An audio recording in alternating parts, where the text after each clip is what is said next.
Welcome to this episode, the very first episode of the $1 Billion Condo Manager Show. My name is Kervin Puckett. I am CEO and founder of Black Bricks Condo Management Brokerage, where we specialize in managing luxury, high-end condo, co-op, and other owner and HOA communities here in the greater New York City, in Manhattan and New Jersey. Just quickly, I want to talk about a few things. When it comes to condos, co-ops, everyone has these different opinions. And the wildest thing about it is that so many of the opinions are formed by people who don't own a condo or a co-op, and have never owned a condo or a co-op or lived in one, and a lot don't even know the difference between a condo, a co-op, another style of HOA, or a regular single-family detached home. So there's so much for people to learn and to explore, and that's what this show is going to. We're going to have a few different vibes going on this show. We are going to really focus on and highlight and spotlight some of the best and most exciting and sexiest developments in Manhattan and in New Jersey and in other places that we go as we travel, because you're going to be traveling with me. We're also going to focus in on the developers themselves on those developments, especially the ones who have created firms with incredible legacies. Some of them who are now third or fourth generation of families with incredible legacies of development in New York City, specifically in Manhattan, and then some who have built their firms entirely on their own and are the big heavy hitters and the ones creating some of the most exciting, most beautiful condos in the entirety of the city.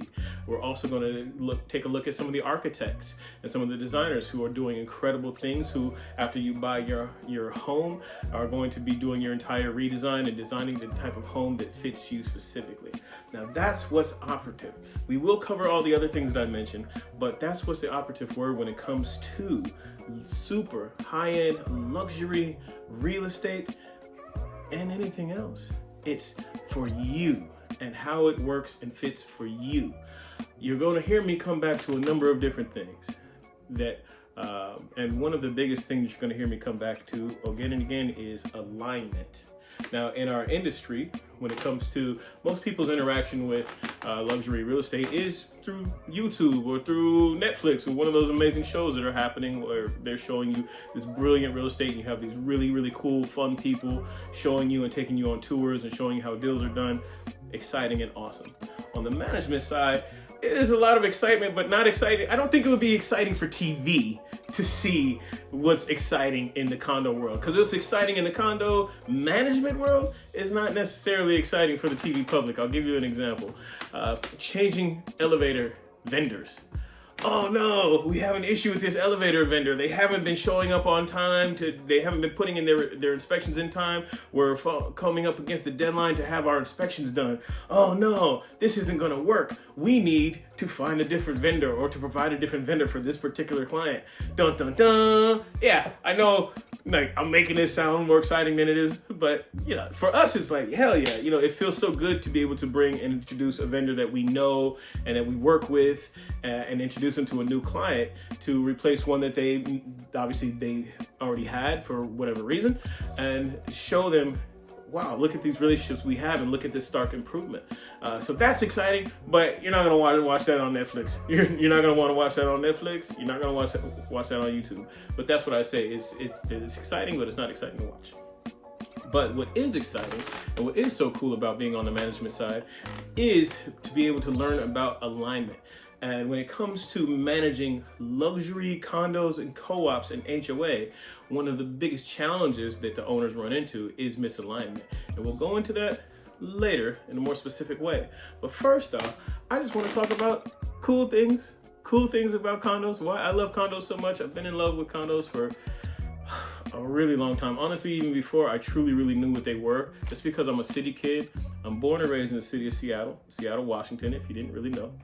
I won't go into my background too much right here, or maybe I will. I don't know. It's a practice video. I may actually throw this full video on there. Who knows? But born and raised in Seattle, Washington, and I was a city kid. I wasn't living in some suburb. I mean, we eventually did move to a suburb in Seattle, but we were 15 minutes, 20 minutes outside of downtown. So still not truly a city kid at that moment, but it was all coming back. And so we actually did move back into the city. And when I became a young teenager, a preteen even actually, I was running the streets, I'm not gonna front. I'd spend all my time, every time that I could, all my free time in the city, downtown Seattle. I love being around the buildings. I love all the action, all the cars, the sights and the smells and the sounds. And in Seattle, it's so unique mixture of those, because if you've ever been out there, Seattle, I tell people all the time, it's got its own potpourri, because the evergreen trees and the pine cones and the way everything is, even the dirt and the gas and the grime smells good. No, it doesn't. But there is this wonderful smell that happens pre-rain, and I know that you're thinking, oh, it rains all the time. Well, yeah, it rains pretty often, which means you get to enjoy this pre-rain moisture smell that kind of rises up. It's the moisture hitting everything, and it smells like potpourri. It is really wonderful, and it's one of the things that I do miss about not being in Seattle anymore. But moving it back over here to the East Coast, to the great New York City, to Manhattan, the Big Apple. Let's talk about some of the cool things about living in the Big Apple and about owning a condo in the Big Apple. And to use it as an example, since I am not currently myself an owner of one of these luxury homes, I serve them. I'm not an owner yet, but I do have my eyes on them. I do have my eyes on one in particular, to be honest with you. But let's use an example that we can all relate to and we could all go deep inside of. Sex and the City. All right. Now, if you haven't watched Sex and the City, don't get mad at me. I'm not spoiling it for you. It came out a long time ago, and you can now currently watch it on Netflix. You can watch it on HBO Max. You can watch it on your friend's DVDs. If your friend has a DVD player. If your friends don't have DVD players because they're too cool, well, I'm your friend now, and I have a DVD player, so you can watch it with me. Here we go, though. Let's talk about the ladies of Sex and the City, and really want to focus in on two of their men, Charlotte York's eventual husband, whose name I can't think of right now, and Mr. Big himself, who we all know at the end of the episode, at the end of the series, we learn his true name, and his name is that. See, I didn't spoil it for you. I'm not a total jerk. Not a complete jerk, all right? Not totally. So, I already mentioned Charlotte's name, so we're going to start with her. Charlotte York. Now, if you are anything like me, if you're a guy like me, she is one of the ones that I crushed hard on. Like, as soon as I started watching the show, I'm like, yes, please. Yes, please. For so many reasons. She's definitely my type. I like women with dark hair, and let's clear this one back up and get it back on Condos. But she lived in a Upper East Side, which is our core area. Our core area of service and focus is the Upper East Side. She lived in an Upper East Side, looking at my notes here, traditional Upper East Side unit. And if you all remember one of the first episodes where they really took us through this apartment, and I'm speaking about the one that she got from the doctor that she was married to, who they had the marital issues where he couldn't perform until they did the thing, and then they were in the cab, and then he started performing really well. He became a very good and consistent performer, but it really wasn't hitting. So that guy, the home that she was able to earn, she beat Bunny, remember?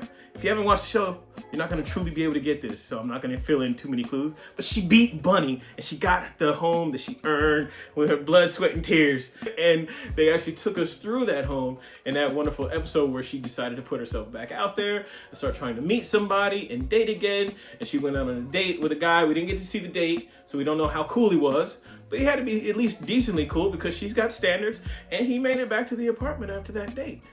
But what we also saw is his just awe and amazement when he walked into the foyer of her apartment, and he's like, "My God, this is your apartment? This is your apartment?" The guy had a complete freak out, like just a meltdown, and she just like quickly just turned him around. Was like, "Okay, why don't you go?"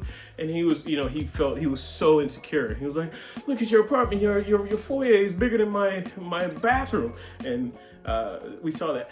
That's actually pretty common on the Upper East Side. If you don't know the neighborhoods of Manhattan, I'm not talking about all of New York, because New York, of course, has 5 boroughs. We're focusing on Manhattan, and then we're also going to talk about Brooklyn a little bit. We're not going to talk about the entire boroughs of Manhattan and Brooklyn. We're really going to focus on the ones where we service and where you're going to find these top-notch buildings. So Upper East Side is currently here in 2026, the most expensive, the most exciting, the most vibrant, the most popular neighborhood in the entirety of Manhattan. And that's not to put down any other city neighborhood in Manhattan by any stretch. They all have the coolest thing about Manhattan, and you'll also find the same type of vibe in New York. I mean, not New York, in Paris, in London, in Miami, in LA, and I can't really speak for San Francisco too much because I don't have as much personal experience as I do with these other places. But each little neighborhood that you go to has its complete own vibe. It's got completely its own vibe. You'll even see, to the extent of it having different grocery stores and different types of little amenities and all the different amenities and stores and areas and things, stores and service providers in those neighborhoods will be completely different from an adjacent neighborhood. Now, in Manhattan, it's not so different like that from street to street to neighborhood, but it is pretty unique. And Upper East Side right now is offering some of the best food, some of the best entertainment, some of the best gathering for people of all ages and interests, and some of the most, if you're looking for a luxury experience, especially when it comes to eating and just being around people and being seen, being out seeing and being seen, shopping. It's all happening in the Upper East Side right now. We'll talk about that later and other things, because I notice I'm bouncing around a lot right now, and that's because right now this is just we're free flowing, man. We're having a good time. This is just me and you. We just having a good time doing this. But yeah, so we started talking about Charlotte York and about her apartment on the Upper East Side. It's awesome. We'll go back to that. The next one we're going to discuss is the wonderful, the serious, the accomplished Miranda Hobbs. Miranda, who had to lie. Oh, she had fun lying about being a stewardess, flight attendant, so that she can succeed at speed dating. She needed to get her some, and so she lied about it, because telling the guys at the speed dating that she was an attorney was not working for her. So that was a fun episode. But let's just talk about her apartment real fast. Now, how she got this apartment. Now, if you all remember, this show took place, it started in the late 90s, I want to say 98, 99, 96. I don't remember, but it started back then. A lot of it happened at the turn of the century mark, the 90s to early 2000s. So we got to experience and see now, especially from this vantage, 30 years later, looking and saying, oh, wow, women really had these challenges. But when she was trying to actually purchase her apartment, she was having an issue getting a mortgage because she was a single woman getting the mortgage on her own.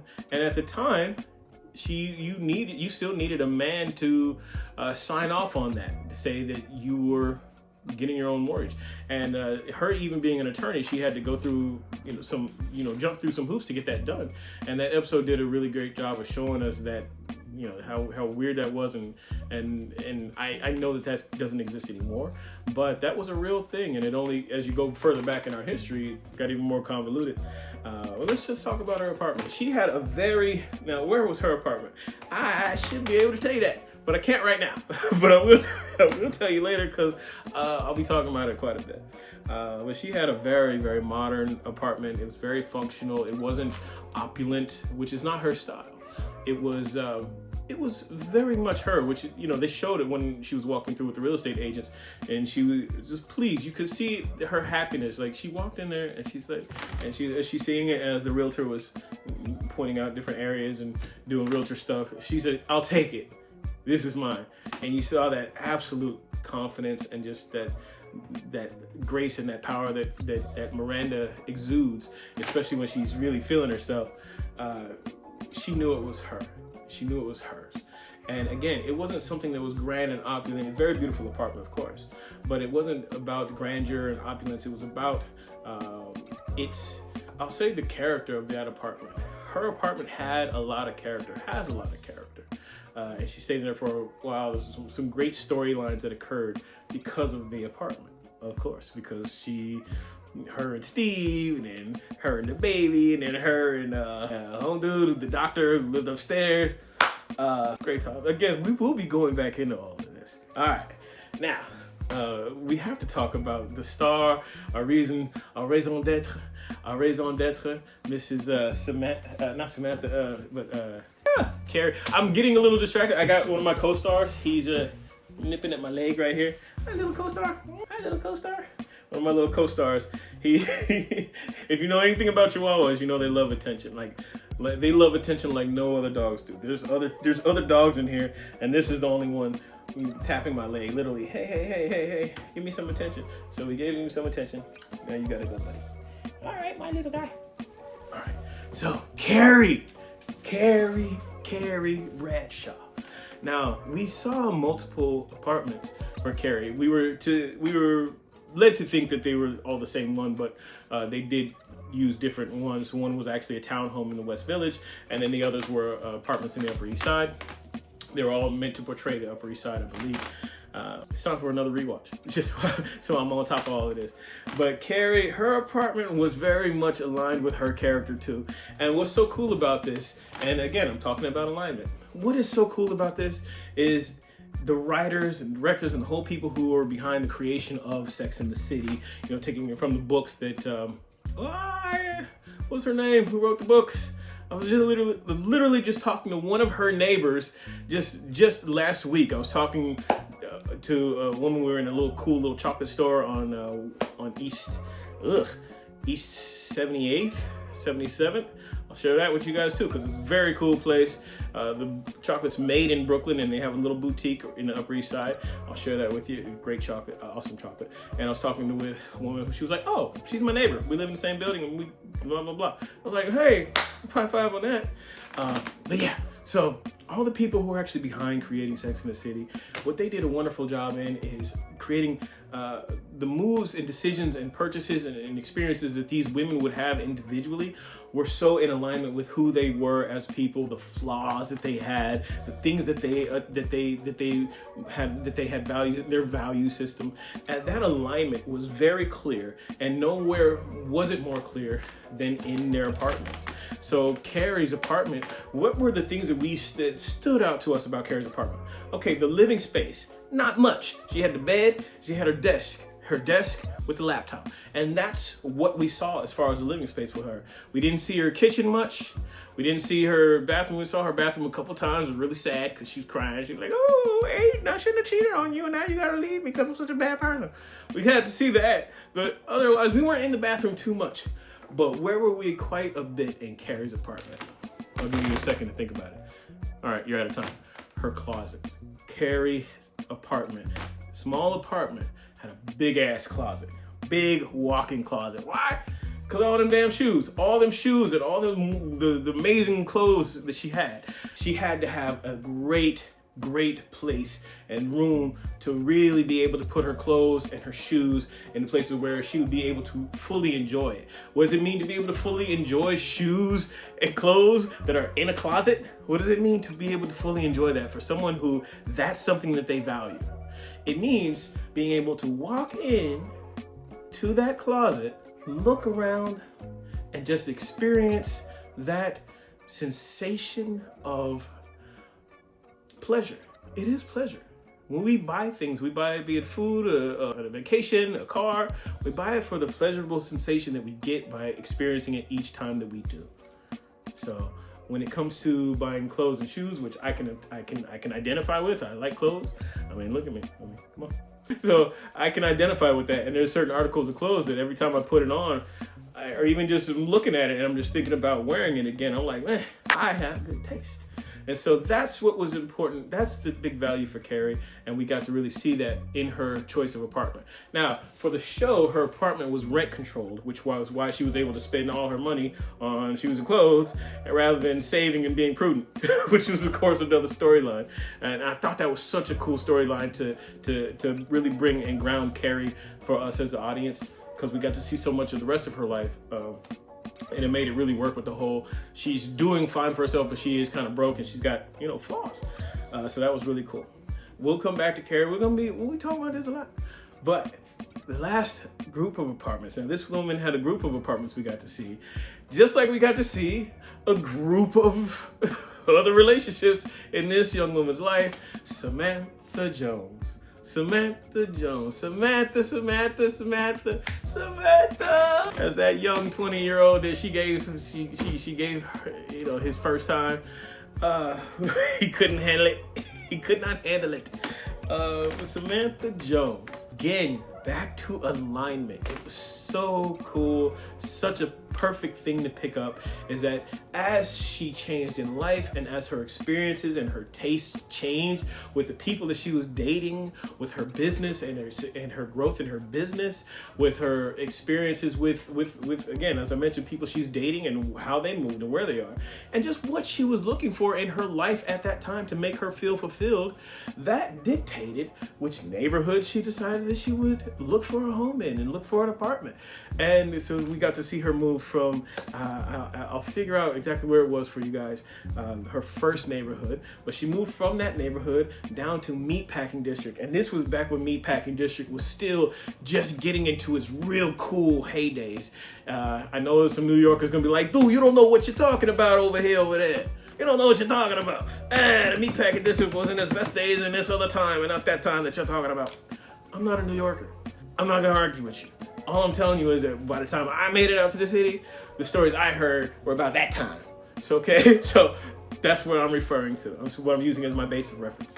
Now, Samantha, she moved from, I think, her final home. And again, I'll figure this all out for you guys. But I know after she was dating the hotelier, she moved again. And then when her final boyfriend we saw, I think that was also in a different apartment, but again, we'll find all of this. But again, I've already made that connection there. What I loved about Samantha's experience with having a home in Manhattan, in New York, or having homes, is just as her character was so fulfilled and her big value was being able to live life to the fullest and truly experience so many different flavors, tastes, and experiences, just still a good word, experiences.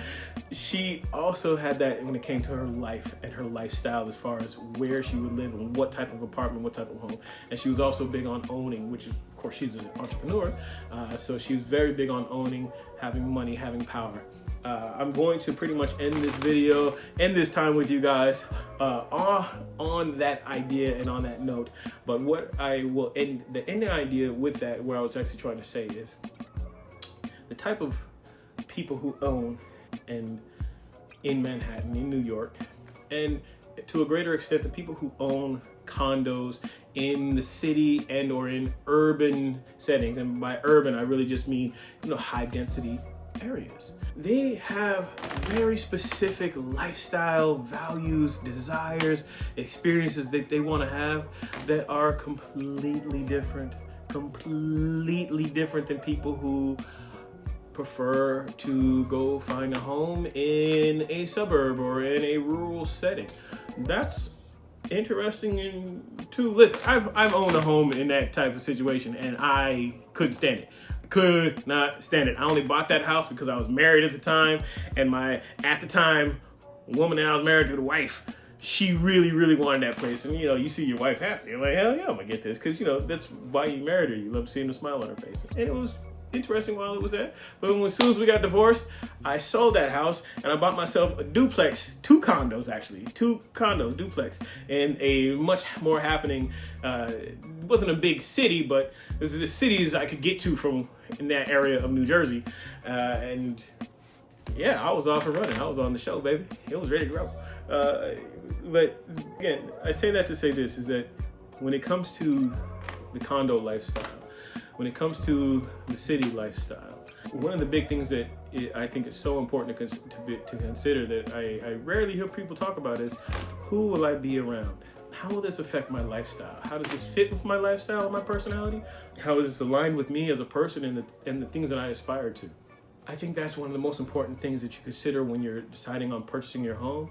And I think it's even doubly important when you're considering purchasing a condo in the city, because, and I'll go into this in other videos, but I cannot imagine a better situation for a person or people or a couple or a group or a family who wants to have a life filled with experiences, a life filled with adventures, a life filled with more people, a life filled with optionality, and a life filled with wealth creation than buying and living in a condo in your nearest big city. For me, Manhattan, New York, baby. For you, that might be a different city, and I'll be talking about a lot of them. All right, this has been a lot of fun. For whoever watches this, I hope you enjoy it, and yeah, later.